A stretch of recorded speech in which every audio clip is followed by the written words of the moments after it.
He has everything, except peace. In a burst of pride, he fired the woman who cared for what was left of his family. Months later, in the hallway of a modest clinic, that same woman holds his mother's hand and changes his destiny. What if forgiveness cost more than money? The house on West Avenue stood like a monument to everything Ethan Moore had built and everything he had lost. 3 stories of limestone and glass, with floor-to-ceiling windows that let in the harsh Texas sun but never seemed to warm the rooms inside. The furniture was expensive, chosen by an interior designer whose name he couldn't remember. The art on the walls meant nothing to him. He walked through these rooms every morning and felt like a guest in his own life. It was 7:30 when he came downstairs, his footsteps echoing on the marble floor. The kitchen smelled of coffee that someone else had made. His briefcase sat by the door, prepared by someone else. His shirts hung pressed in the closet, arranged by someone else. He had built an empire on precision and control, but somewhere along the way, he had stopped participating in the small rituals that made a life feel lived. Margaret was already awake in her room on the 2nd floor. He could hear the faint sound of her television through the walls. She rarely came downstairs anymore. Her legs were weak, her breathing shallow. The doctors said it was her heart, but Ethan suspected it was something deeper. Grief had a way of settling into the body like dust. He poured himself coffee and stood at the window, looking out at the pool that no one used. Claire had loved that pool. She used to swim early in the morning, before the heat became unbearable. He would watch her from this same spot, coffee in hand, memorizing the way the light caught in her hair. Now, the water was still and blue and empty, cleaned twice a week by a service he paid but never saw. "Mr. Moore?" He turned. Lily stood in the doorway, holding a bundle of fresh linens. She was small and quiet, the kind of person who moved through a room without disturbing the air. Her hair was pulled back in a simple braid, and there were faint circles under her eyes that spoke of early mornings and late nights. She had worked in this house for 2 years, and he realized with a strange pang that he knew almost nothing about her. "Your mother asked for tea," she said. "The chamomile with honey." He nodded. She disappeared into the kitchen, and he heard the sound of water running, the soft clink of porcelain. When she returned, she carried a tray with the tea and a small plate of toast cut into triangles. Margaret liked her toast that way. It reminded her of her own mother, she'd said once. Lily moved past him toward the stairs, and he caught the faint scent of lavender soap. It was a small thing, ordinary, but it made him aware suddenly of how much she did that he never noticed. The flowers in the hallway that were always fresh, the way his mother's room always smelled like clean sheets and sunlight, the quiet hum of care that kept this house from feeling like a mausoleum. He finished his coffee and left for the office without saying goodbye. The day unfolded the way all his days did. Meetings with contractors, calls with investors, blueprints spread across his desk like maps to places he would never visit. His firm was designing a new cultural center downtown, all curves and light, a building meant to inspire. But when he looked at the renderings, he felt nothing. Architecture had once been a calling. Now, it was just another task to complete. At 6, his assistant reminded him about dinner with a potential client. He canceled. The thought of sitting across from someone, making small talk, pretending interest, it exhausted him before it even began. He drove home as the sun began to set, turning the sky over Austin into bands of orange and pink. The traffic on Mopac was heavy, and he sat in silence, the radio off, his hands loose on the wheel. Other drivers honked and swerved, impatient, alive. He envied them their urgency. When he pulled into the driveway, the house was lit from within, golden and warm. For a moment, standing outside, it looked like the kind of place where people lived happy lives. Then he opened the door, and the silence swallowed him whole. Margaret was asleep when he checked on her. Lily had left a note on the kitchen counter. "Dinner in the fridge. Heat for 3 minutes. Your mother ate well today." Her handwriting was careful, each letter formed with intention. He ate standing up, alone, the food tasteless in his mouth. Then he climbed the stairs to his study and worked until midnight, filling the hours with numbers and plans, anything to keep the emptiness at bay.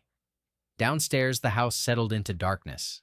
The pool glowed faintly under its underwater lights. The windows reflected nothing back, And in a small apartment across town, Lily sat at her kitchen table, helping her younger sister with algebra homework, the two of them laughing over a mistake, the sound bright and human and real. Morning came with the kind of heat that felt personal, like the sun had singled out Austin for punishment. By 8, the air shimmered over the pavement and the cicadas had started their relentless hum. Inside the Morehouse, the air conditioning kept everything cool and artificial, a climate controlled down to the degree. Lily arrived at 7, letting herself in through the side door. She moved quietly through the kitchen, putting away the dishes from the night before, wiping down surfaces that were already clean. It was her routine, these small acts of order. They gave her a sense of purpose in a house that often felt like it was holding its breath. She climbed the stairs to Margaret's room and knocked softly before entering. The older woman was awake, propped up against her pillows, her reading glasses perched on her nose. She looked up and smiled, and Lily felt the familiar warmth that came from being seen. "Good morning, sweetheart," Margaret said. Her voice was thin but kind. "Did you sleep well?" "Well enough," Lily said, though that wasn't quite true. Emily had been up late studying for a test, and the walls in their apartment were thin enough that Lily heard every sigh, every rustle of paper. But Margaret didn't need to know that. She opened the curtains, letting in the morning light, and helped Margaret sit up properly. The older woman moved slowly, her joints stiff, her breath coming in short pulls. Lily had learned to read the small signs, the way Margaret winced when she shifted, the faint blue tinge to her lips when she was tired. "How about some tea?" Lily asked. "That would be lovely." Downstairs, Lily prepared the tray with the same care she always did: chamomile with honey, toast with butter, a small bowl of strawberries.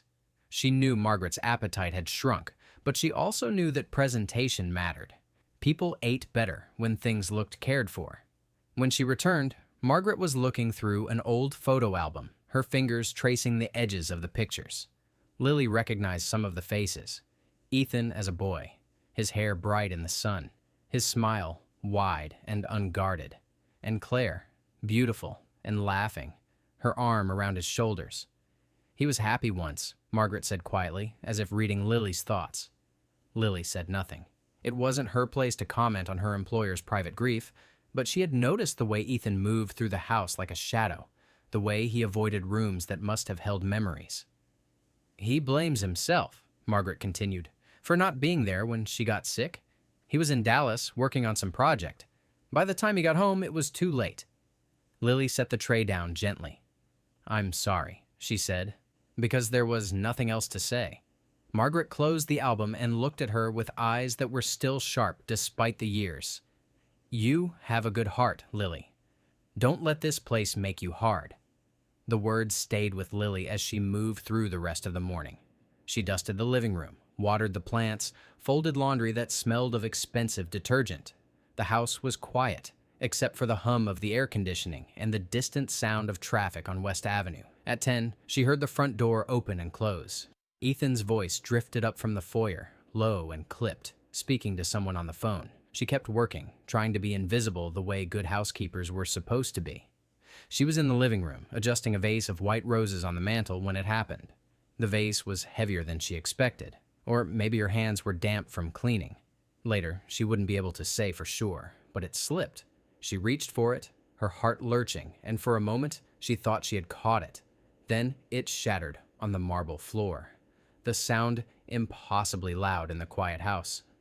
Lily froze, staring at the pieces scattered at her feet. Crystal glinted in the sunlight, sharp and irreparable. Her pulse hammered in her ears, footsteps, fast, angry. Ethan appeared in the doorway, his phone still in his hand. He looked at the broken vase, then at her, and his face went hard in a way that made her take a step back. "What the hell happened?" "I'm sorry," Lily said, her voice coming out smaller than she wanted. "It was an accident." "An accident," he repeated, his tone flat. "Do you have any idea what that cost?" She did, actually. She'd seen the insurance appraisal when she'd been dusting the paperwork in his office. $3,000 for a piece of glass that served no purpose except to prove you could afford it. "I'll pay for it," she said, though she had no idea how. "I can take it out of my salary." "Your salary," he said, and laughed without humor. "You think that would even cover a quarter of it?" His housekeeper from the agency, Mrs. Chen, had appeared in the hallway, Drawn by the noise, she stood there silently, her face carefully neutral. Lily could feel the woman's pity, and somehow that was worse than Ethan's anger. "I'll clean it up," Lily said, bending down. "Don't." His voice was sharp. "You've done enough." She straightened slowly, her hands empty, her face burning.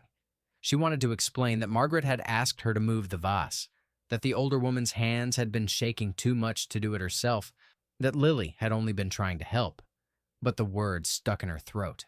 Ethan looked at her with something like disgust. "I think it's time we reconsidered your employment here." The room went very still. Even the air conditioning seemed to pause. "You're firing me?" Lily's voice was steady, though her hands had started to shake. "This isn't the first time there's been an issue," he said, which wasn't true, but she didn't argue. "I need people I can trust to be careful with my property."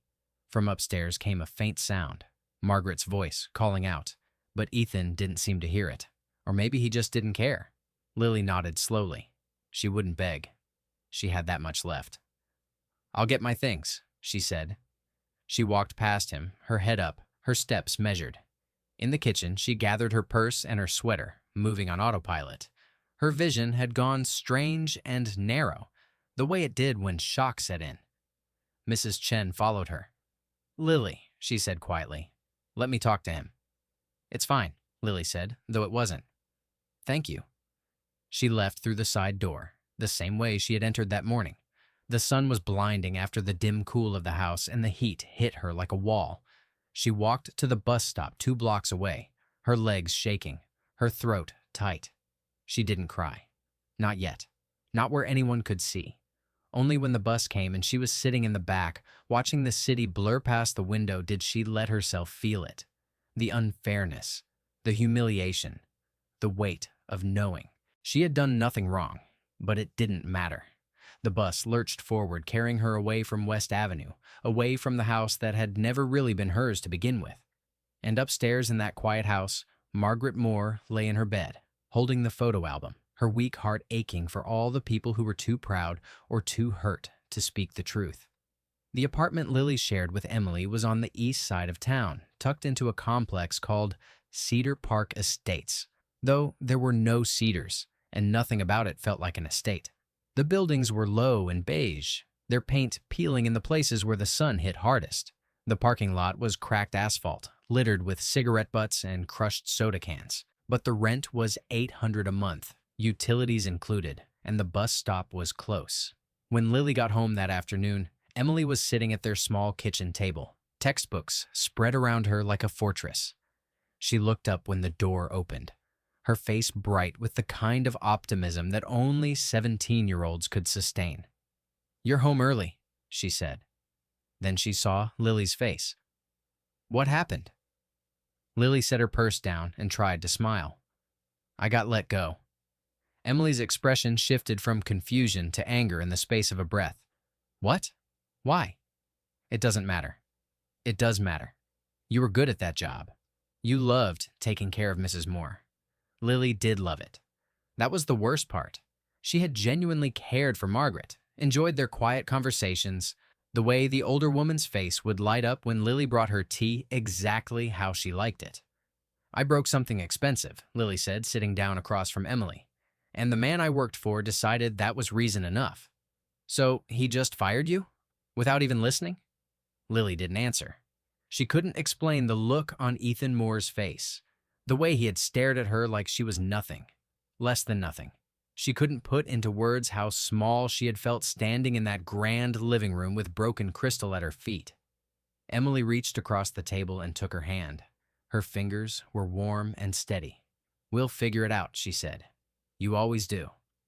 That night, Lily made spaghetti with the last jar of sauce in the cupboard and tried to pretend everything was normal. They ate and talked about Emily's upcoming chemistry exam, about the boy in her English class who kept asking to borrow her notes. Emily laughed and gestured with her fork, and Lily let the sound wash over her, grateful for it.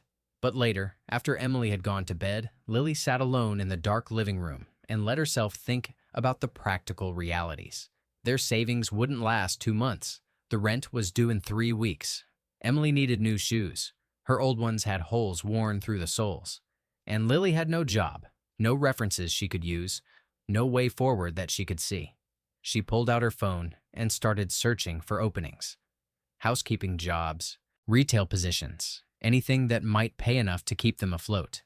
The listings blurred together, all requiring experience she didn't have, or offering wages that wouldn't cover their expenses.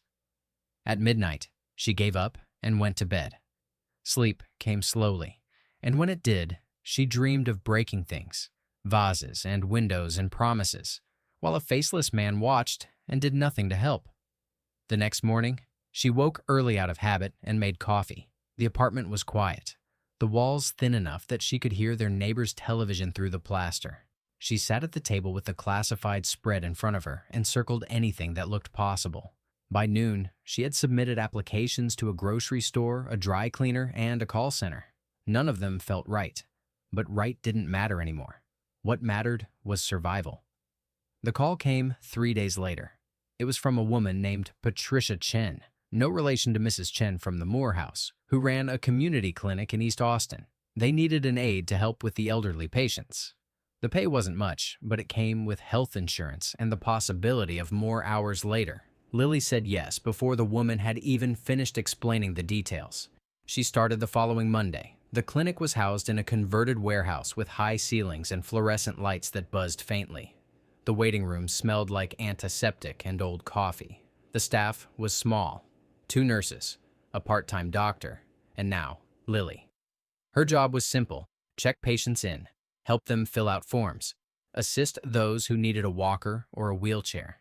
She brought them water and magazines and held their hands when the doctor was running late and their anxiety started to climb. It wasn't glamorous. Most days she went home smelling like disinfectant, her feet aching, her back stiff from bending over clipboards. But it was honest work, and the people she helped were grateful. They remembered her name. They asked about her sister.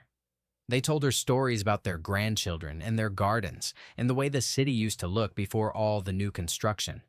Lily found to her surprise that she didn't hate it. She missed Margaret with an ache that sometimes took her breath away. But she liked the patients at the clinic. She liked feeling useful. Weeks passed. Summer turned brutal, the kind of heat that made the pavement shimmer and the air feel solid. Lily took the bus to work every morning and came home every evening to find Emily at the kitchen table, studying. They ate simple meals: rice and beans, pasta with butter, sandwiches when they were too tired to cook. The savings dwindled, the rent got paid. They survived. And then one Thursday in late August, everything shifted again. Patricia called Lily into her office after the last patient had left. She looked tired, her hair escaping from its bun, her desk buried under paperwork. "Sit," she said, and Lily's stomach dropped. She knew that tone. She had heard it before. "We have a new patient," Patricia said. "Margaret Moore. She's been referred here for cardiac monitoring." The name hit Lily like a physical thing. She must have made a sound, because Patricia looked up sharply. "You know her?" "I used to work for her family," Lily said carefully. Patricia nodded. "Well, she's your patient now. She specifically asked for you." Lily's throat went tight. "She did? Apparently you left quite an impression." That night, Lily couldn't sleep. She lay in bed staring at the ceiling, thinking about Margaret's kind face, her fragile hands, the way she had always treated Lily like a person, not just a servant. And she thought about Ethan, the man who had fired her without listening, the man who would almost certainly walk through the clinic doors to visit his mother. She didn't know if she could face him, but she also knew she didn't have a choice. Friday came. The clinic opened at 8. At 8:15, the doors swung wide, and Margaret Moore was wheeled in by a transport service, her face pale, her breathing labored. Behind her, holding a folder of paperwork and looking like he hadn't slept in days, was Ethan. His eyes found Lily immediately. For a moment, neither of them moved. The world narrowed to just the two of them, standing on opposite sides of a waiting room that smelled like old coffee and regret. Then Margaret smiled, her voice thin but warm. "Lily," she said. "Oh, sweetheart, I've missed you." And Lily, who had sworn she wouldn't cry, felt her eyes burn as she crossed the room and took the older woman's hand. Ethan stood frozen in the doorway, still holding his mother's medical folder. The fluorescent lights hummed overhead, harsh and unforgiving. The waiting room was shabby compared to the places he usually occupied. Plastic chairs bolted to the floor, scuffed linoleum, posters about flu shots peeling at the corners. And in the middle of it all, wearing scrubs the color of faded sky, was the woman he had fired 3 months ago. She looked different. Thinner, maybe, or just tired. Her hair was pulled back in the same simple braid, but there were shadows under her eyes that hadn't been there before. She was holding his mother's hand with both of hers, leaning down to speak softly, and he could see Margaret's face light up in a way it hadn't in months. Guilt landed on him with the weight of a physical blow. "Mr. Moore," a nurse appeared at his elbow, clipboard in hand. "We need to get your mother settled. Do you have her insurance information?" He handed over the folder mechanically, his attention still on Lily. She had straightened now, stepping back to give the nurse room, but her hand lingered on Margaret's shoulder. Protective, gentle. The nurse wheeled Margaret toward the examination rooms, and his mother called back over her shoulder, "Ethan, don't just stand there. Come say hello to Lily." It wasn't a request. Even weakened by illness, Margaret Moore could command a room. He approached slowly, aware of how awkward his body felt, how uncertain his hands were without a phone or briefcase to occupy them. Lily watched him come, her expression carefully neutral. Not hostile, but not welcoming either. Professional. That was the word for it. She had drawn a line, and he could feel it even from across the room. "Lily," he said. Her name felt strange in his mouth, too intimate for the distance between them. "I didn't know you worked here." "It's a recent position," she said, her voice even. "I started in June." 3 months. She had been fired in May. The math was simple and damning. "My mother seems happy to see you," he tried. "I'm happy to see her," Lily said, and he heard the emphasis on the singular pronoun. "She's a wonderful person." The implication was clear. Unlike some people. He deserved it, he knew, but it still stung. "How long has she been coming here?" he asked. "Today's her first visit, but the staff has been briefed on her condition. She'll be well cared for." The formality of her tone was worse than anger would have been. Anger he could have matched, could have fought against, but this cool professionalism left him with nowhere to stand.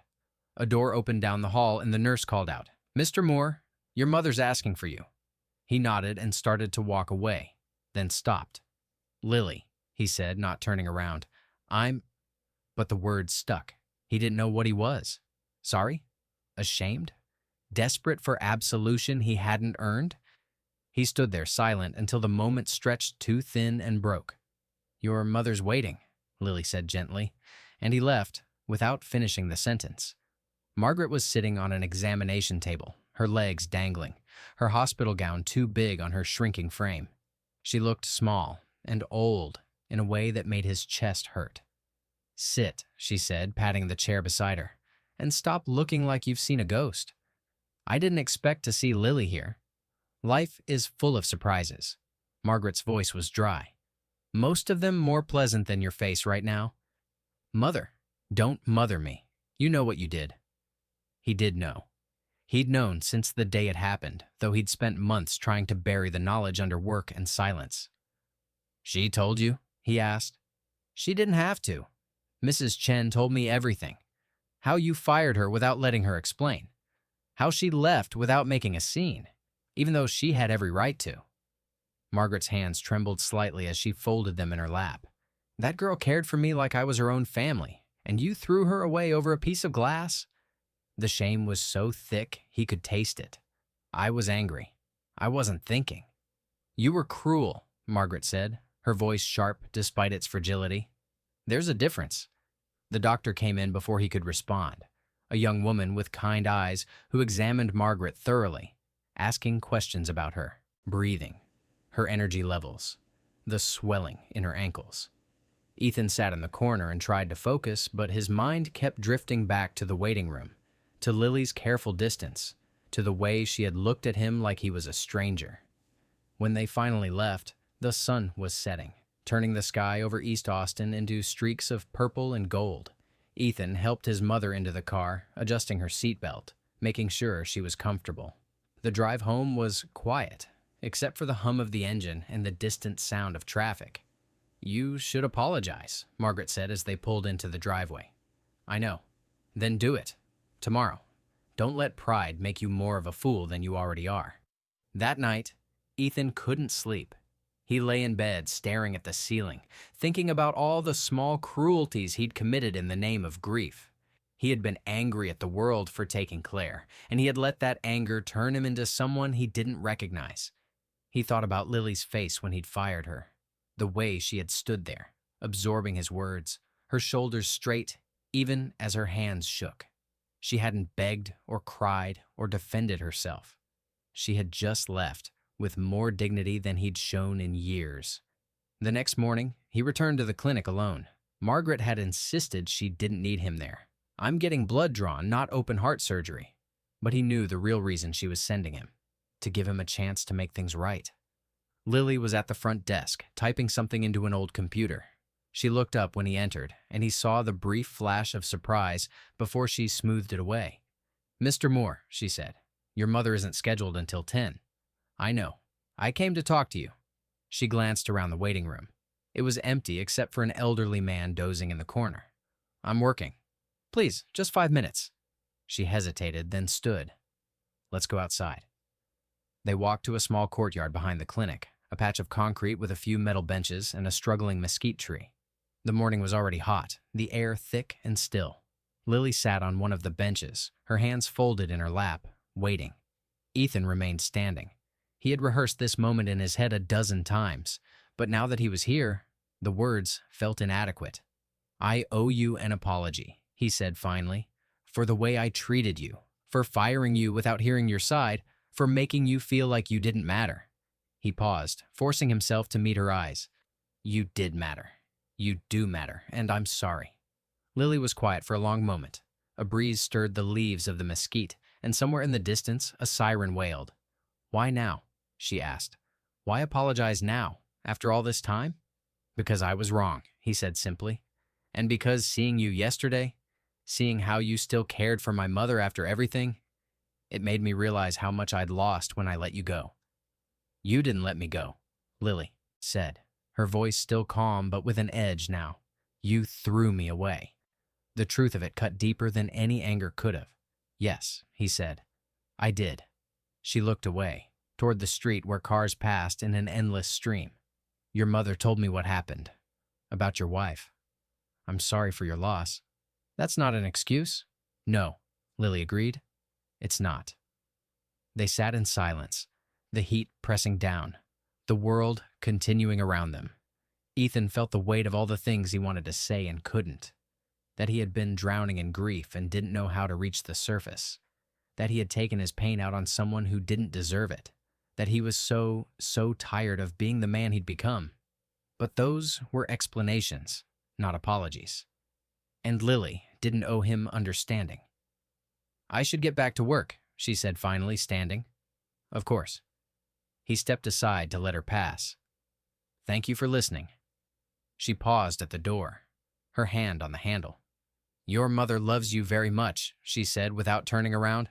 "Don't waste that."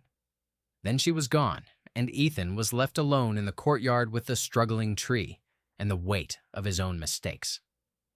September arrived with no relief from the heat. The drought continued, and the grass in the parks turned brown and brittle. Ethan found himself at the clinic more often than Margaret's appointment schedule required. He told himself it was because of his mother's health, because he wanted to be nearby in case something went wrong. But he knew that wasn't entirely true. He watched Lily work. He couldn't help it. She moved through the clinic with quiet efficiency, checking in patients, helping an elderly woman find her reading glasses, kneeling beside a man in a wheelchair to adjust his footrest. She was patient with everyone, even the ones who were confused or irritable or afraid. She listened when they talked, really listened, her attention full and present in a way Ethan had forgotten people could be. One afternoon, he saw her in the break room during her lunch. She was eating a sandwich at the small table, reading a paperback novel with a creased spine. She looked peaceful, in a way he envied. He didn't interrupt, just watched through the window for a moment before walking away. Margaret noticed, of course. She noticed everything. "You're here again," she observed during one of her checkups. "Don't you have buildings to design?" "I have good staff," he said. "They can manage without me for a few hours." Margaret's eyes were knowing. How convenient. He didn't take the bait. Instead, he asked the question that had been bothering him for weeks. "How is she really? Lily, is she okay?" "Why don't you ask her yourself?" "I don't think she wants to talk to me." "Maybe not," Margaret said, "but you won't know unless you try." The opportunity came unexpectedly. The clinic had been struggling financially. Patricia had mentioned it to Margaret during one visit, not as a complaint, just as a fact. Donations were down, insurance reimbursements were delayed, and they were operating on a shoestring budget that got thinner every month. Ethan made some calls. The Moore Foundation had been established years ago, ostensibly for charitable purposes, but he had let it languish after Claire's death. Now he directed a significant donation to the East Austin Community Clinic, enough to cover their operating costs for a year and fund some much-needed renovations. He insisted on anonymity. Patricia was baffled but grateful. The staff threw a small celebration in the break room, eating grocery store cake and talking about all the new equipment they could finally afford. Lily found out by accident. Margaret mentioned it in passing, not realizing the donor's identity was supposed to be secret. Lily put the pieces together quickly. Her sharp mind was one of the things Ethan had always underestimated. She confronted him on a Thursday afternoon, catching him as he was leaving the building. The sky was overcast, threatening rain that wouldn't come. "Why did you do it?" she asked without preamble. He could have played dumb, but he was tired of lying. "Because the clinic needed help, and because I wanted to." "You wanted to." She repeated the words carefully, testing them. "Why? Does it matter?" "Yes, it matters. I don't want your guilt money." "It's not guilt money," he said, though that was only partially true. "The clinic does good work. It deserves support. And it has nothing to do with the fact that I work here."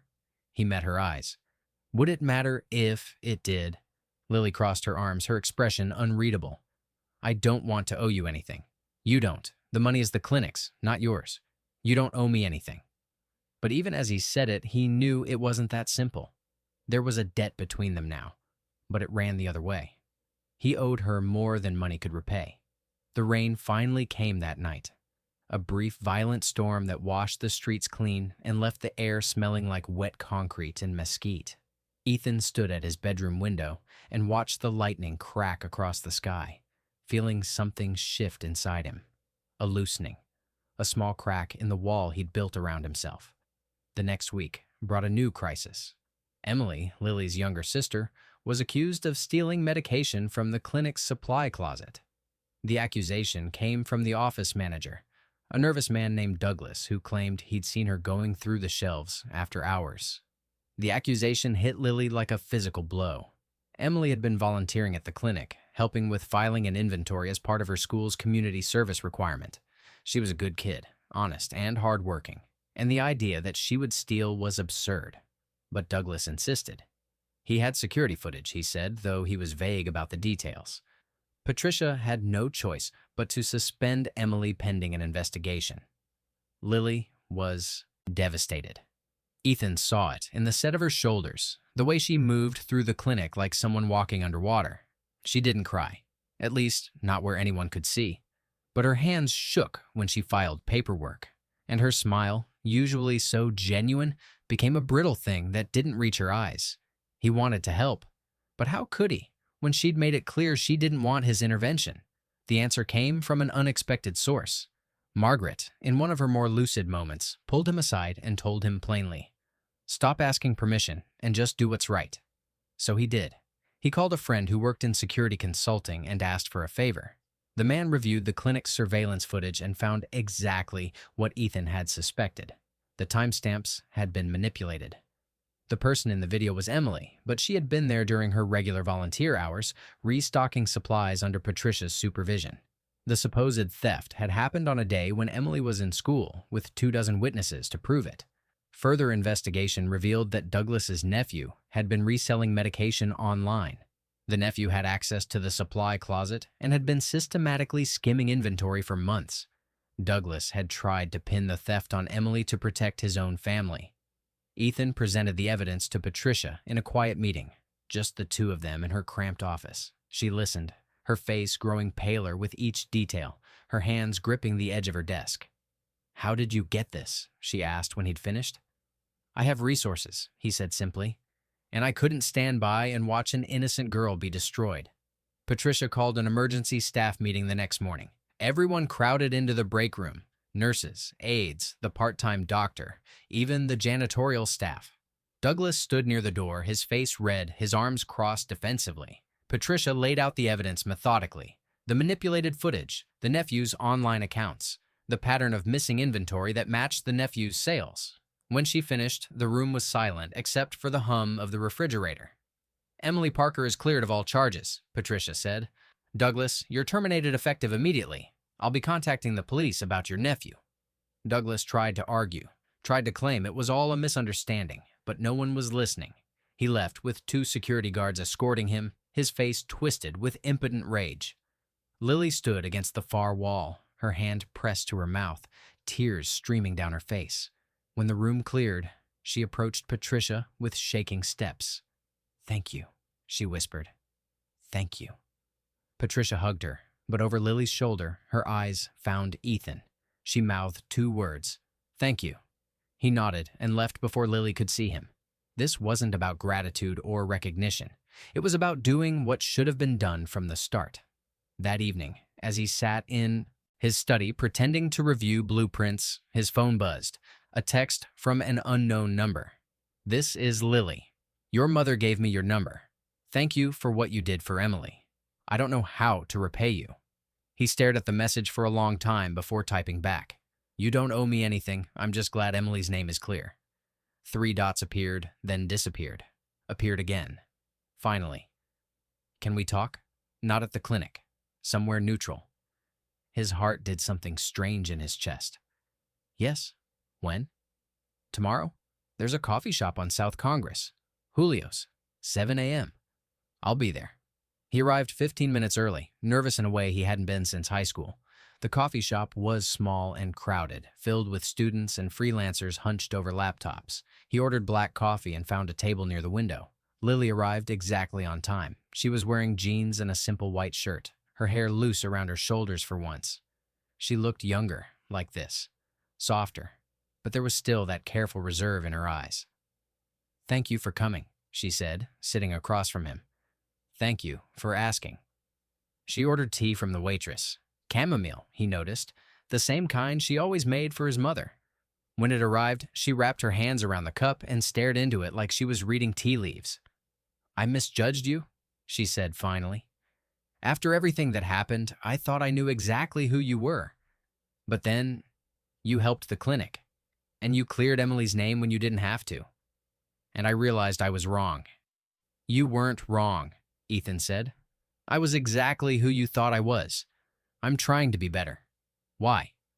It was the same question she'd asked before, but this time he had an answer. "Because of you," he said simply. "Watching you work, seeing how you treat people, how you show up every day even when things are hard. It reminded me of who I used to be before I let grief make me cruel." Lily looked at him then, really looked, and he felt seen in a way he hadn't in years. "Your mother talks about you," she said, "about the man you were before Claire died. She says you used to build community centers for free, design playgrounds for schools that couldn't afford architects. She says you believed in something." "I did," he said. "Once. You still could." The words hung between them, tentative and full of possibility. They talked for 2 hours until the coffee shop started filling with the lunch crowd and they had to give up their table. They talked about Margaret's health, about Emily's dreams of becoming a nurse, about the clinic's new equipment and what it would mean for the patients. They talked about Austin changing, about the old neighborhoods being swallowed by condos, about what it meant to belong to a place. They didn't talk about the past, not directly, but it was there in the spaces between words, acknowledged and forgiven without ceremony. When they finally stood to leave, Lily hesitated. "Would you want to do this again? Just talk, I mean. Not about your mother or the clinic, just talk." "I'd like that," Ethan said, and meant it more than he'd meant anything in years. They started meeting once a week at Julio's. Sometimes they talked about serious things. Margaret's declining health, the pressure Emily felt to succeed, Ethan's struggle to reconnect with work that mattered. Sometimes they just shared small observations about the city, about a song on the radio, about nothing in particular. Slowly, the wall between them came down. October brought cooler nights and the first hint that summer might actually end. The clinic settled into a new rhythm after Douglas's departure, and Patricia hired a young woman named Sophia to take over the administrative work. Emily returned to her volunteer shifts with her head high, and the other staff welcomed her back with a warmth that made Lily cry in the bathroom during her lunch break. Margaret's health continued its slow decline. Some days she was sharp and present, teasing Ethan about his terrible taste in ties, asking Lily about her sister's college applications. Other days she was foggy and distant, her breathing labored, her energy depleted by the simple act of sitting up. The doctors said her heart was wearing out. There was medication to manage the symptoms, but no cure, no surgery that would fix what time had broken. It was just a matter of, they said delicately, making her comfortable. Ethan struggled with the inevitability of it. He had already lost Claire. The thought of losing his mother, too, the only person who still remembered him as he used to be, felt unbearable. Lily saw it in him, the way grief was starting to carve him hollow again. During one of their coffee meetings, she reached across the table and took his hand. "Talk to her," she said. "While you still can, don't waste time being afraid." So he did. He started spending more time at home, less time at the office. He sat with Margaret in the evenings, reading to her from the books she loved. Old novels with worn covers, poetry that rhymed. He told her about the projects he was working on, the community center he was designing pro bono for a neighborhood in East Austin. "You're finding your way back," Margaret said one evening, her voice thin but pleased. "I'm proud of you." "I had good teachers," he said, and she knew he meant both her and Lily. The clinic's financial situation improved dramatically with the Moore Foundation's support. Patricia used the funds to hire another nurse, upgrade the examination rooms, and launch a free medication program for elderly patients who couldn't afford their prescriptions. Lily was promoted to patient coordinator, a role that came with a small raise and more responsibility. She coordinated care plans, followed up with patients after appointments, and became the person everyone turned to when they needed something done right. Emily got accepted to the nursing program at Austin Community College. When the letter arrived, Lily called Ethan immediately, her voice breaking with joy and pride. "She did it," she said. "She's going to be a nurse." "Of course she is," Ethan said. "She learned from the best." The compliment made Lily go quiet for a moment. Then she asked, "Are you free Friday night? Emily wants to celebrate, and she specifically asked if you could come." It was a small thing, an invitation to someone else's celebration, but it felt like crossing a threshold. "I'd be honored," he said. They met at a modest Mexican restaurant on East 6th Street, the kind of place with plastic chairs and handwritten menus and food that tasted like someone's grandmother had made it. Emily was radiant, talking a mile a minute about her classes, her goals, her plans. She thanked Ethan earnestly for everything he'd done, and he felt the weight of her gratitude settle over him like a blanket. "You didn't have to do any of it," Emily said, "but you did anyway. That means something." Lily watched him across the table, her expression soft. When Emily excused herself to the bathroom, Lily leaned forward. "You've changed," she said. "I can see it." "I'm trying," he said. "Every day I'm trying. It shows." They left the restaurant as the sun was setting, painting the sky in shades of orange and pink. Emily hugged them both goodbye and headed to catch the bus home. Ethan and Lily stood on the sidewalk, neither quite ready to leave. "Walk with me?" Lily asked. They wandered through the neighborhood, past brightly painted houses and gardens full of autumn flowers. The air was cool and pleasant, carrying the scent of wood smoke and grilling meat. They didn't talk much, just walked side by side, their shoulders occasionally brushing. At a small park, they sat on a bench overlooking a playground. Children ran and shouted, their voices bright in the twilight. "I never thanked you properly," Lily said, "for believing in Emily when no one else did. You don't have to thank me." "I do, though. You could have stayed out of it. You could have let her suffer for something she didn't do. But you didn't."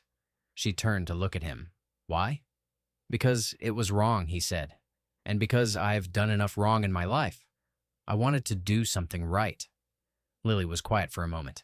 Then she said, I forgive you for what happened at the house. I should have said it before, but I'm saying it now. I forgive you. The words hit him harder than he expected. His throat went tight, and he had to look away before he could speak. I don't know if I deserve that. Maybe not, Lily said, but I'm giving it to you anyway. They sat in the gathering dark, watching the children play, and Ethan felt something shift inside him, a weight he'd been carrying for months, maybe years, finally lifting.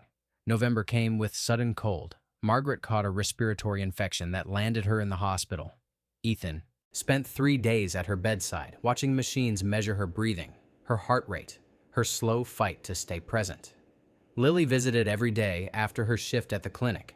She brought Margaret's favorite tea in a thermos, read to her from the poetry books, held her hand when the coughing fits got bad. Ethan watched her tend to his mother with the same gentle care she showed everyone, and something in his chest cracked open.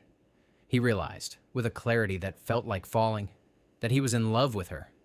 Not the desperate, consuming love he'd felt for Claire. Something different, quieter, built on respect and admiration and the slow accumulation of moments that mattered. He didn't say anything.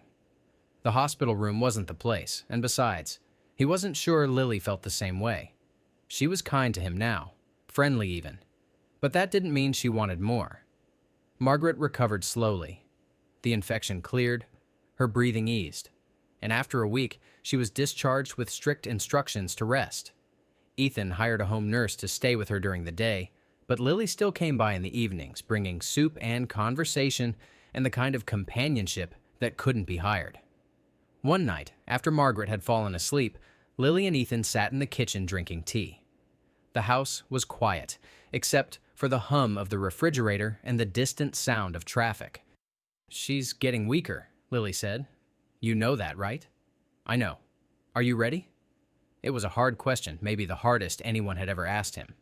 No, he said honestly, but I don't think I'll ever be ready. Lily reached across the table and took his hand. Her fingers were warm and steady. Then just be present. That's all you can do. He turned his hand over, so their palms pressed together. Will you help me? Be present, I mean. I don't think I can do it alone. You're not alone, she said simply. You haven't been for a while now. December arrived, and with it came the decision that changed everything. The clinic received notice that the building they leased was being sold. The new owners wanted to convert it into luxury condos. They had 60 days to find a new location or shut down permanently. Patricia was devastated. There was no space available in East Austin that they could afford, and the patients, most of them elderly, most of them poor, depended on the clinic being close enough to reach by bus. Ethan heard the news from Lily during one of their coffee meetings. She was trying to stay hopeful, but he could hear the defeat in her voice. We'll figure something out, she said, but she didn't sound convinced. That night, Ethan pulled out blueprints and started sketching. He called his team, his contractors, his contacts in the city planning office. Within a week, he had a plan. The Moore Foundation would purchase a vacant building 2 blocks from the clinic's current location. Ethan's firm would renovate it, free of charge, designing a modern, accessible space specifically for the needs of elderly patients. Exam rooms with extra-wide doors for wheelchairs, a waiting area with comfortable seating and good natural light, a community room where patients could gather for educational programs. He presented the proposal to Patricia in her office, laying out the drawings and the timeline. She stared at the blueprints for a long moment, her eyes filling with tears. Why? She asked. Why would you do this? Because this clinic matters, he said. Because the people it serves matter, and because I have the resources to help. Patricia stood and hugged him, something he hadn't expected. Thank you, she whispered. Thank you. The news spread quickly through the clinic. Staff members stopped Ethan in the halls to shake his hand to thank him. Patients who barely knew him patted his arm and called him a good man. But the person he most wanted to see, Lily, wasn't there. Patricia said she'd left early for a family emergency. Ethan's phone buzzed. A text from Lily. Can you come to the hospital? It's Margaret. His heart dropped. He was in his car before he'd fully processed the message, driving too fast, running red lights, his hands tight on the wheel. At the hospital, he found Lily in the waiting room outside the ICU. Her face was pale, her eyes red. "What happened?" he asked. "She collapsed at home." The nurse called 911, but Lily's voice broke. "Ethan, her heart. It's failing." The ICU was cold and bright, all machines and monitors, and the steady beep of life measured in numbers. Margaret lay small in the hospital bed, tubes running from her arms, an oxygen mask covering her face. Her eyes were closed, her breathing shallow. Ethan stood at her bedside, his hand hovering over hers, afraid to touch her, afraid he might break something already so fragile. "You can hold her hand," the nurse said gently. "She might be able to hear you." He took his mother's hand carefully. Her skin was papery and cool, her fingers thin.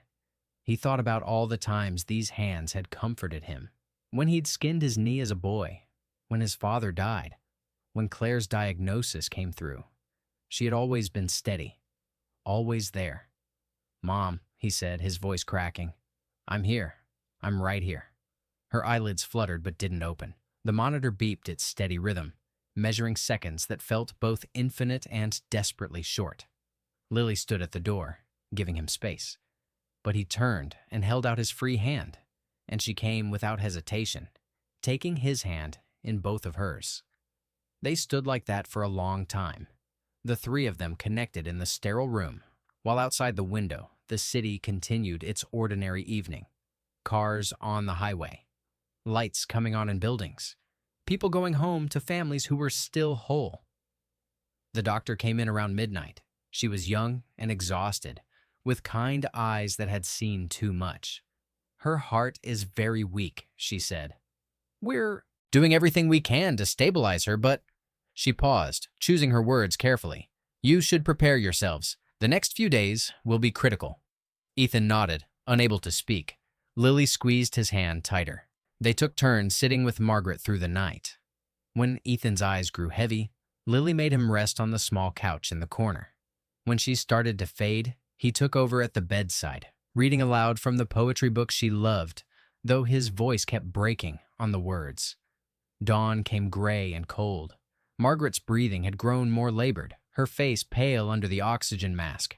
The doctors adjusted her medication, consulted in hushed voices, and left them with reassurances that felt empty. Emily arrived in the morning, bringing coffee and bagels that no one ate. She sat with Margaret for a while, telling her about her classes, her plans, thanking her for being kind to her sister. "You gave us hope," Emily said, holding the old woman's hand. "Both of you did." At noon, Patricia came with flowers and stayed for an hour. Other staff members stopped by throughout the day. Sophia, the nurses, even some of the regular patients who had heard the news. They brought cards and prayers and memories of how Margaret had always smiled at them, had always asked about their grandchildren, had made them feel seen. Ethan watched them come and go, humbled by how many lives his mother had touched without him ever knowing. She had been a fixture at the clinic for only a few months, but she had made herself part of their community in a way he was only beginning to understand. As evening fell on the second day, Margaret's eyes opened. They were unfocused at first, but then they found Ethan, and she tried to smile behind the oxygen mask. "Hey, Mom," he said, leaning close. "We're all here. Lily and I, we're right here." Margaret's hand moved weakly, gesturing at the mask. The nurse helped remove it, and Margaret took a shallow breath. "Don't waste time," she whispered, her voice barely audible. "Either of you. Life's too short." "Mom, don't talk," Ethan said. "Save your strength." But Margaret shook her head slightly. Already said goodbye to strength. Her eyes moved to Lily. "Take care of him. He needs someone." "I will," Lily promised, tears streaming down her face. "I promise." Margaret's gaze returned to Ethan. "Love her," she said. "Stop being afraid." Before he could respond, before he could tell her he already did, she closed her eyes and slipped back into unconsciousness. She didn't wake again. For 3 more days, they kept vigil. The machines kept beeping. Her chest kept rising and falling, but Margaret was already gone. They all knew it. They were just waiting for her body to catch up. On the fourth day, at dawn, the monitors began to alarm. Nurses rushed in. The doctor came running. But there was nothing anyone could do. At 6:47 in the morning, with her son holding one hand and Lily holding the other, Margaret Moore stopped breathing. The silence that followed was absolute. Ethan felt the absence of his mother like a physical wound, a hole torn through the center of his life. He stood there, still holding her hand, unable to process that she was gone, that all the warmth and wisdom and stubborn love that had been Margaret Moore had simply ended. Lily was crying silently, her hand still on Margaret's arm. When she looked up at him, her face was raw with grief. "I'm so sorry," she whispered. He couldn't speak. He could only nod and turn away, walking out of the room before the nurses could see him break. He made it to the stairwell before the sobs came, great heaving gasps that shook his entire body. He collapsed against the wall and cried like he hadn't cried since Claire died, since his father died, since every loss he'd been too proud or too scared to properly grieve. He didn't hear Lily follow him, didn't know she was there until he felt her arms around him, holding him while he fell apart. "It's okay," she said over and over. "I've got you. It's okay." And he held on to her like she was the only solid thing in a world that had just tilted sideways. The funeral was held on a Thursday at a small chapel in West Austin. The turnout was larger than Ethan expected. Colleagues from his firm, neighbors, members of Margaret's book club, and nearly the entire staff from the clinic. They filled the pews and spilled into the back, all of them there to honor a woman who had quietly touched so many lives. Ethan gave the eulogy. He talked about his mother's kindness, her strength, her ability to see the best in people even when they couldn't see it themselves. He talked about how she had never given up on him, even when he'd given up on himself. "She taught me that grief doesn't have to make you cruel," he said, his voice steady despite the tears on his face, "and that it's never too late to become the person you were meant to be." He looked at Lily in the front row, and she smiled at him through her own tears. After the service, people gathered at the house on West Avenue. Someone had prepared food, casseroles and sandwiches, and a ham that no one touched. People told stories about Margaret, laughed at her jokes, cried at her absence. Ethan moved through the crowd in a daze, accepting condolences, shaking hands, playing the role of the grieving son. But all he wanted was to be alone with his grief, to sit in the silence and feel the full weight of what he'd lost. As the sun began to set, the last of the guests departed. Emily helped clean up, then left with Patricia. And finally, it was just Ethan and Lily in the big empty house. They sat on the back patio watching the sky fade from orange to purple to black. Neither of them spoke for a long time. "What do I do now?" Ethan asked finally. "You keep going," Lily said. "You honor her by living the way she wanted you to live. I don't know how to do that." "Yes, you do." Lily turned to face him. "You've already started. The clinic, the community projects, the way you've opened yourself up again. That's all her. She gave you that." He thought about his mother's last words. "Love her. Stop being afraid." "Lily," he said, "there's something I need to tell you." She waited, her face calm in the darkness. "I'm in love with you," he said. The words came out simpler than he'd planned, stripped of poetry or pretense, just the truth, plain and vulnerable. "I don't know when it started or how, but I am. And I know this is terrible timing. And I know you might not feel the same way, but my mother told me not to waste time, and I—" Lily kissed him. It was soft and brief, barely more than a brush of lips, but it stopped his words completely. "I love you too," she said quietly. "I've been trying not to, but I do." They sat together in the darkness, holding each other, grieving and healing in the same breath. The house that had felt like a mausoleum for so long suddenly felt like it might be a home again. "What happens now?" Ethan asked. "We take it slow," Lily said. "We figure it out together, and we don't waste time." He kissed her forehead, her temple, her lips. "No more wasted time," he agreed. Above them, the stars came out one by one, indifferent and eternal, while two people learned how to hope again. The clinic's new building opened in March, 6 months after Margaret's death. Ethan had pushed his team hard, working through holidays and weekends, determined to see the project through. The result was a space that felt both modern and welcoming, clean lines and natural light, with touches of warmth in the wood floors and the gardens planted outside. They held a dedication ceremony on a Saturday morning. Patricia gave a speech about community and resilience. The mayor showed up and said meaningless things about public-private partnerships. But the part that mattered came at the end, when Ethan unveiled the plaque by the entrance. The Margaret Moore Human Care Center, dedicated to the memory of a woman who taught us that kindness is not weakness, that dignity has no price, and that every person deserves to be seen. There wasn't a dry eye in the crowd. After the ceremony, people toured the facility, marveling at the spacious exam rooms, the community room with its comfortable chairs and bookshelves, the small garden patio where patients could sit in the sun.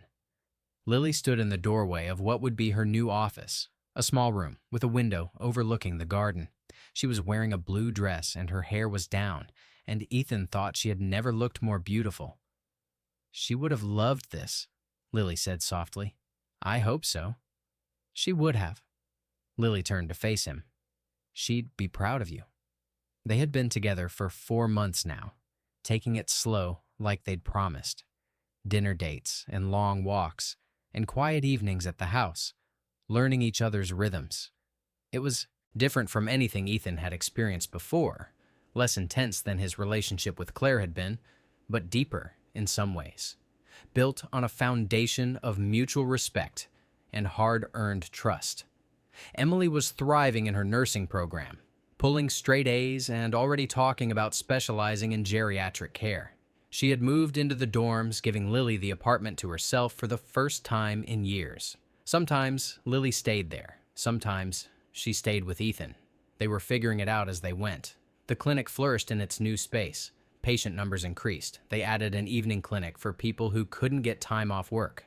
They started a meals program for homebound elderly residents, delivering groceries and checking in on the isolated and lonely. Ethan's firm took on more pro bono projects, a playground for a struggling elementary school, a community center in a neighborhood that had been overlooked for decades. He found himself designing with purpose again, thinking about the people who would use these spaces, how they would move through them, what they would need to feel safe and seen. One evening, in late spring, Ethan took Lily to dinner at a restaurant on Lake Travis. They sat on the patio as the sun set over the water, turning everything gold and pink. "I've been thinking," Ethan said, turning his wine glass in his hands, "about the house." Lily raised an eyebrow. "What about it?" "It's too big for one person, and it's full of memories that—" He paused, choosing his words carefully. "That I've made peace with, but that still feel heavy sometimes." "Are you thinking about selling it?" "No." He took a breath. "I'm thinking about turning it into something useful. A senior care facility, maybe. Assisted living for people who can't afford the big fancy places. We could call it—" He stopped, emotion catching in his throat. "The Margaret Moore House," Lily finished softly. "Yeah." She reached across the table and took his hand. "She'd love that even more than the clinic." "I want you to run it," he said. "I know you're already doing so much at the clinic, but this would be different. You could design the programs, hire the staff, make it exactly what you think it should be." Lily's eyes filled with tears. "Are you serious?" "Completely serious. You understand what these people need better than anyone. You'd be perfect." She was quiet for a moment, looking out at the water. Then she said, "On one condition." "Anything. We do it together. Not me working for you, but both of us building something. Equal partners." Ethan felt something settle in his chest, a rightness he hadn't felt in years. "Partners," he agreed. They worked on the conversion through the summer. Permits and inspections, contractors and designers. Ethan insisted they keep Margaret's bedroom exactly as it was. Her books, her photos, her reading chair by the window. They would use it as a library for the residents. They hired staff carefully, nurses and aides who understood that this wasn't just a job, but a calling. They designed programming that focused on dignity and independence, on giving people choices about how they wanted to live. In September, exactly 1 year after Margaret had first collapsed, they opened the Margaret Moore House to its first residents, 6 people to start, elderly men and women who had been living in inadequate housing, who had no family nearby, who needed help but refused to give up their autonomy. The opening was quiet, no ceremony or speeches, just people moving into clean rooms with good beds and windows that let in light. Lily helped an elderly woman named Rosa arrange her things, while Ethan showed a retired veteran named Frank where the garden was. That night, after everyone was settled, Ethan and Lily stood in the living room that had once felt like a tomb. Now it was full of life, the sound of television from one room, soft conversation from another, someone laughing at a joke only they understood. "We did it," Lily said. "You did it," Ethan corrected. "I just provided the building." She turned in his arms and kissed him. "We did it together." They were both right. In the months that followed, the Margaret Moore house became exactly what they'd hoped, a real home for people who had nowhere else to go. Lily moved between the house and the clinic, splitting her time, pouring her energy into both. Emily graduated from her first year of nursing school with honors and started volunteering at the house on weekends. Ethan's firm continued to grow, but he was more selective now about which projects he took on. He wanted to build things that mattered, spaces that served real needs. He started teaching a class at the university on socially responsible architecture, mentoring students who wanted to use their skills to make a difference. One evening in late October, as the first cool weather of autumn finally arrived, Ethan found Lily in the garden behind the Margaret Moore house. She was sitting on a bench, watching Rosa and Frank play checkers at a small table. He sat beside her and took her hand. "I have something for you." He pulled out a small velvet box and opened it. Inside was a simple ring, a single diamond set in a plain band. Lily's breath caught. "I know it's been less than 2 years," Ethan said, "and I know we said we'd take it slow. But every day with you feels like a gift I don't deserve, and I don't want to waste any more time. Lily Parker, will you marry me?" She was crying and laughing at the same time. "Yes," she said. "Yes, of course, yes." He slipped the ring onto her finger, and it fit perfectly, like it had been waiting for her all along. Rosa and Frank noticed and started clapping. Other residents came to the windows, their faces bright with joy. Someone shouted congratulations. Someone else started singing. And in that garden, in the house that grief had made and love had transformed, Ethan Moore and Lily Parker held each other and planned a future that included both of them. They were married in the spring in a small ceremony at the clinic, with Emily as Lily's maid of honor and Patricia officiating. The residents of the Margaret Moore house attended, along with the clinic staff and a handful of close friends. It was simple and perfect, and exactly what they both wanted. For their honeymoon, they took a week off and drove to the coast, where they walked on beaches and ate fresh seafood and talked about everything and nothing. On the last evening, sitting on the hotel balcony watching the sunset, Lily asked, "Do you ever miss it? The old life? Before everything changed?" Ethan thought about it honestly. The success, the prestige, the insulation from struggle, the big projects, and the bigger paychecks. "No," he said finally. "I don't. That life was hollow. This one," he gestured at the space between them, at the ring on her finger, at the world they'd built together. "This one is real. Even the hard parts? Especially the hard parts." They returned to Austin and to the work that was never quite finished. More residents moved into the Margaret Moore house. The clinic expanded again, adding mental health services and a dental program. Ethan's firm won awards for its community projects, but what mattered more were the thank you notes from people whose lives had been changed by buildings that saw them as human. Years passed. Emily became a nurse and eventually the director of nursing at the Margaret Moore house. The clinic trained young doctors who went on to open their own community practices. The house on West Avenue, once so silent and cold, became a place of laughter and life and belonging. Ethan and Lily grew older together, their love deepening with time and shared purpose. They had hard days. Money was always tight. The work was always demanding. There were losses and setbacks and moments when they wanted to give up, but they had each other, and they had the community they'd built, and that was enough. On the 5th anniversary of Margaret's death, they planted a tree in the garden of the Margaret Moore house, a live oak that would outlast them all. They stood together as the sun set, remembering the woman who had brought them together, who had taught them both what it meant to live with dignity and purpose. She'd be proud, Lily said, leaning into him. She'd be amazed, Ethan corrected. All of this, the clinic, the house, us, none of it would have happened without her. Without you, Lily said. You chose to change.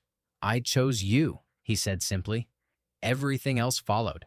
They stood in the garden as the light faded, surrounded by the sounds of people living their lives with dignity and care.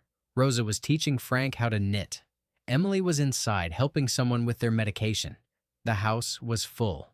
Every room occupied, every person seen. On the anniversary of the day he had fired her, Ethan and Lily made it a tradition to return to the spot in the old house where the vase had broken. The space was now the library at the Margaret Moore house, lined with books and comfortable chairs, Margaret's belongings preserved on special shelves.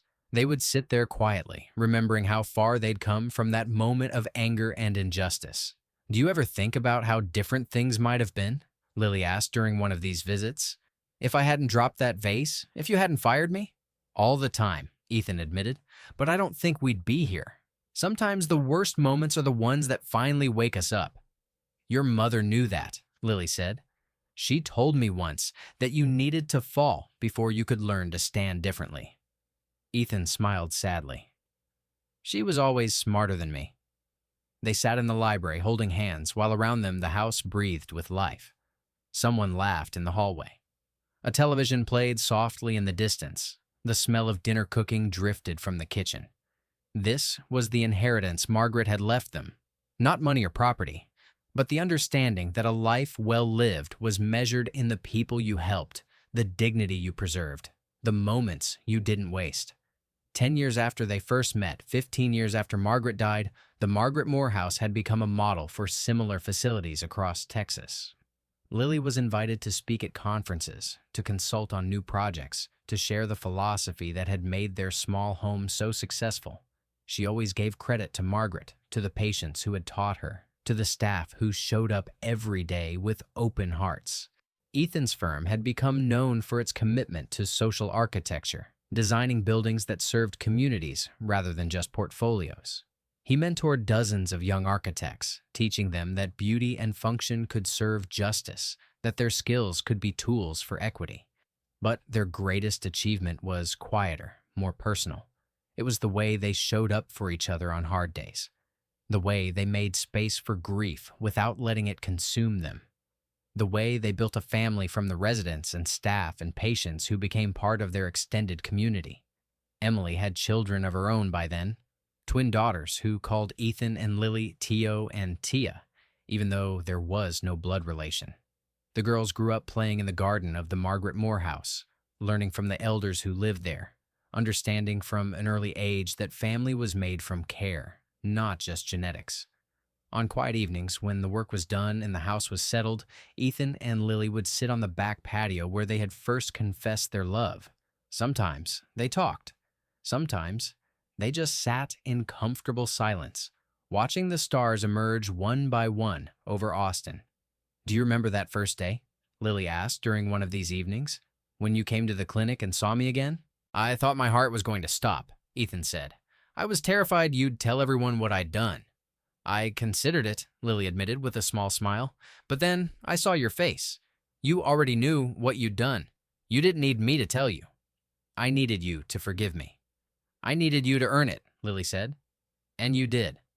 They sat in the warm night air, the cicadas singing their endless song, the lights of the city glowing in the distance.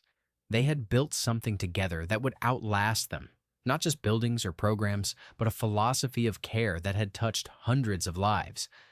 In the house behind them, Rosa was celebrating her 90th birthday with cake and off-key singing. Frank was showing Emily's daughters how to play dominoes. The night nurse was making her rounds, checking on each resident with the same gentle attention that Lily had modeled years before. Your mother was right, Lily said suddenly. Life is too short to waste. We haven't wasted a minute, Ethan said, pulling her close. No, she agreed, resting her head on his shoulder. We haven't. The moon rose over the oak tree they had planted, its branches spreading wide and strong. Somewhere in the house, someone laughed. Somewhere else, someone sang softly to themselves. The sounds of life, ordinary and precious, filled the night. Ethan Moore had been a man who lost himself in grief and found his way back through humility. Lily Parker had been a woman judged for a moment and vindicated by a lifetime of grace. Together, they had transformed pain into purpose, and in doing so, had honored the memory of a woman who believed that kindness was the highest form of courage. The story that began with a broken vase and a cruel dismissal had become a testament to second chances, to the healing power of forgiveness, and to the truth that dignity once recognized cannot be unseen. And so they lived and loved and built and cared, not perfectly but honestly, not without struggle but never without hope. They showed up for each other and for the community they served, day after ordinary day, until the days became years and the years became a legacy. In the end, that was enough, more than enough. It was everything.